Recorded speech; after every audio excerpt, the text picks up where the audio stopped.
The Miami Heat have had one of the busiest off seasons in the league, having 15 players either leave, join, or re-sign with the Miami Heat this offseason, as they have put themselves in a position to improve their stake as an NBA contender in the upcoming season, as they have made key additions such as Kyle Lowry and PJ Tucker, and retained some key pieces as well as some other significant additions that will add to their depth and is definitely going to help them be considered an NBA contender and push towards a less embarrassing playoffs than they had this previous season with their first round sweep against the Bucks.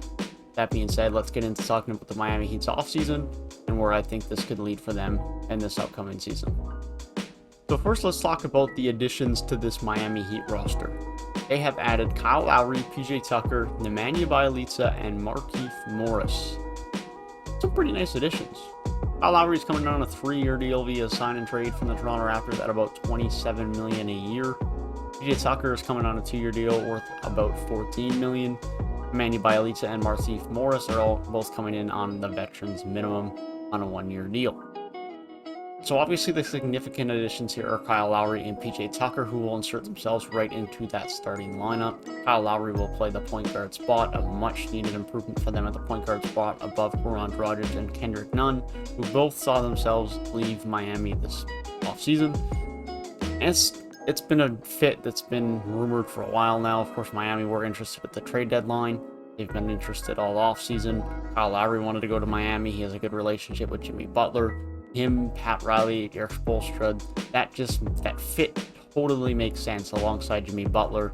Very similar personalities as far as hard workers on the court, wanting to win, to compete, get the best out of their guys, lead their teams in very similar ways. And I think it's going to be a very seamless fit in terms of that sense for Kyle Lowry with Miami. I think on the court it's going to be good as well. I think he's going to be allowed to be a very good playmaker. He's still going to be able to be a shot creator, but his offensive role will get to be a little bit less significant.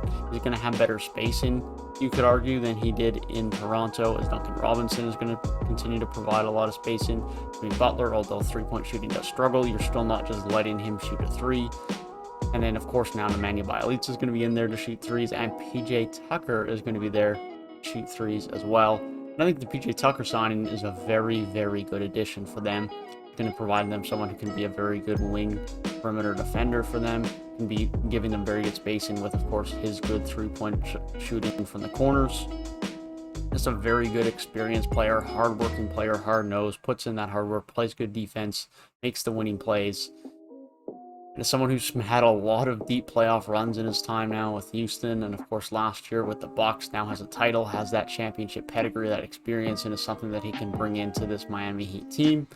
And you're talking about a defensive lineup that's going to have Kyle Lowry, Jimmy Butler, Bam Adebayo, and PJ Tucker. It's going to be one of the best, if not the best, defenses as far as their starting unit goes in the league. And I think that's something that definitely has to be considered, and something you have to worry about with this Miami Heat team. And the other additions, of course, being Nemanja Bjelica and Markieff Morris. It gives them some pretty nice depth off the bench. Very nice depth. Now, Nemanja Bjelica's role and quality in the league has definitely declined over the last couple of years from when he was much more consistent piece with Sacramento. But it's also worth considering that was with Sacramento, a team that historically and definitely at the time was and is not that good.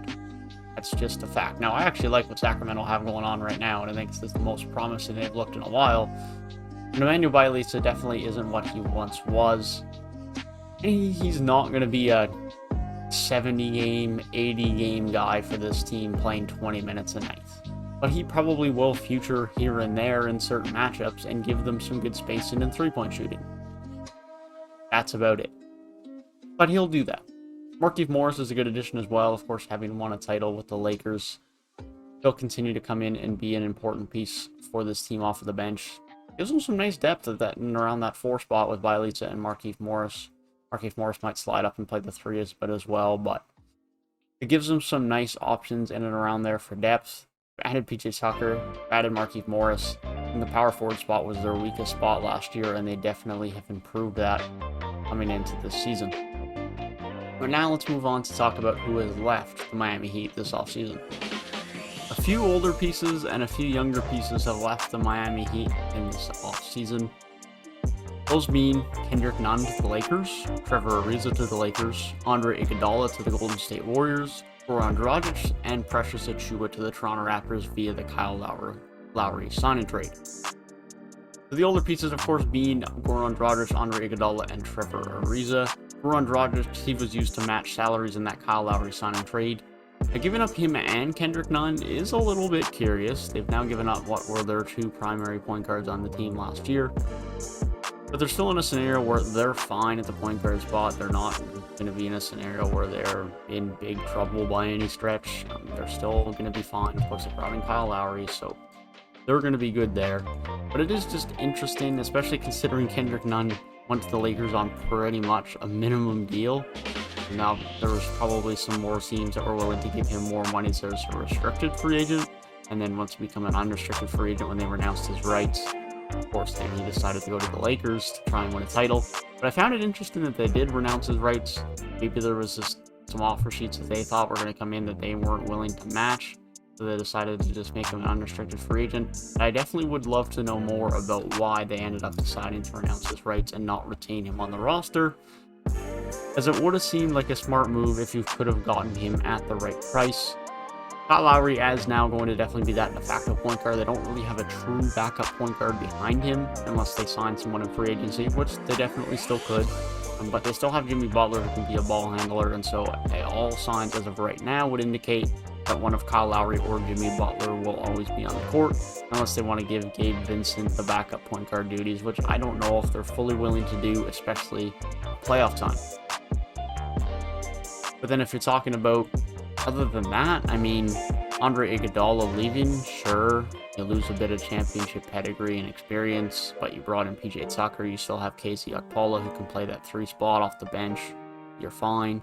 Trevor Ariza, same thing, you got guys to fill in and play the 4 now, it's not really of grave concern. The Precious Achiuwa departure doesn't impact you immediately because you brought back Dwayne Dedmon, you're fine as a backup center spot, but I do like what he is as a future prospect. But ultimately for Miami, they got to focus on the now, and that's kind of leaving them in a scenario where Precious Achiuwa is going to take a few years to develop to hit his prime of his career. And even then, he's probably not going to be some elite player.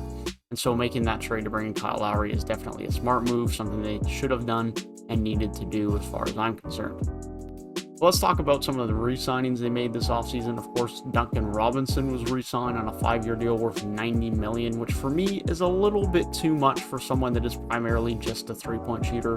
But of course, he's one of the best three-point shooters in the league, an elite one, someone who gives elite spacing as you have to stay glued to him. But it is a lot of money.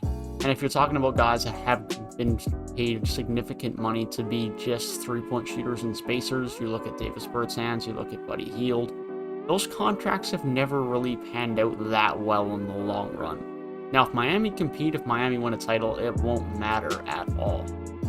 But it is just something to note. I don't knock Duncan Robinson on this.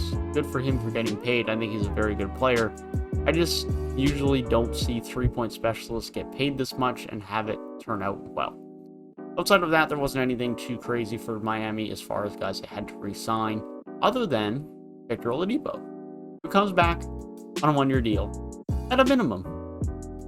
Yeah, the Victor Oladipo, former All-Star, All-NBA player, yeah, that guy. He's now signing minimum contracts in the NBA. So, welcome to the downfall of Victor Oladipo. That's probably a video at some point. That being said, he is not expected to come back until a couple of months into the season, and even then, I'm sure they're going to work him back very slowly. And it's tough, because Victor Oladipo was one of the most exciting young up-and-coming players in the league. Now it's just in a spot where he might be done. He just can't stay healthy. Even last year when he was healthy for 40 or 50 games, just didn't look anywhere near as productive as his old self. His efficiency was nowhere near what it was before with Miami, or most notably with Houston, because he didn't play that much with Miami, unfortunately. And so I'd love to see him come back from Miami and be an impactful piece. He can come in off the bench. He doesn't even have to be a guy starting for this team. Duncan Robinson will start at the 2. Oladipo can be that backup guard, per se, for this team, that ball handler, if they need it when he comes back. And I hope he can do that, come back and doesn't even have to play a valuable role. I just want to see him stay healthy and be able to impact a team in some positive way. And I hope he can do that with this Miami team. And outside of that, Gabe Vincent, Max Strus come back on 2-year deals worth $3.4 million. Omar Yurtseven at 2 years, $3.2 million. I'm sorry, I probably butchered his name. I can't say I even heard of him before this free agency period, so that's on me. And then Wade Dedmon has signed a 1-year minimum to return to be their backup center. The Victor Oladipo signing, of course, is going to be very interesting for this team. The Kyle Lowry acquisition was very important, but I think this team has definitely improved a lot. It's right in behind that top echelon of Eastern Conference teams and behind the Nets and the Bucks, and will look to prove an upset like they did in the bubble a couple years ago as they tried to play spoiler and make a run for an NBA title with this group. They're definitely not title favorites, but also wouldn't completely count them out. That is my thoughts on the offseason of the Miami Heat. One of the more active offseasons of NBA free agency, for sure. That being said, if you guys did enjoy the video, feel free to leave a like down below and let me know your thoughts down in the comment section on what you think of this Miami Heat free agency period. That being said, I hope you guys have a great rest of your day, and I will see you guys in the next one.